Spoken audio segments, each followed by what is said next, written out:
Hey there, word learners. Welcome to our channel. Are you tired of feeling lost in conversations or struggling to express yourself? Building your vocabulary can seem daunting, but don't worry, we've got you covered. In this video, we'll share 5 quick tips to boost your vocabulary in no time. Tip 1: Read widely. Expose yourself to various texts like books, articles, and even social media posts. As you read, make a note of unfamiliar words and look them up. Tip 2: Use flashcards. Write the word on one side and the definition on the other. Quiz yourself regularly to reinforce your learning. Tip 3: Play word games. Crosswords, Scrabble, and word searches are all fun ways to build your vocabulary in a relaxed setting. Tip 4: Learn prefixes and suffixes. Many words share common prefixes and suffixes.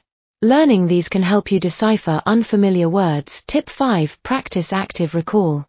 Instead of simply rereading your notes, actively try to remember the words and their meanings. Test yourself regularly. Please don't forget to like and subscribe our channel.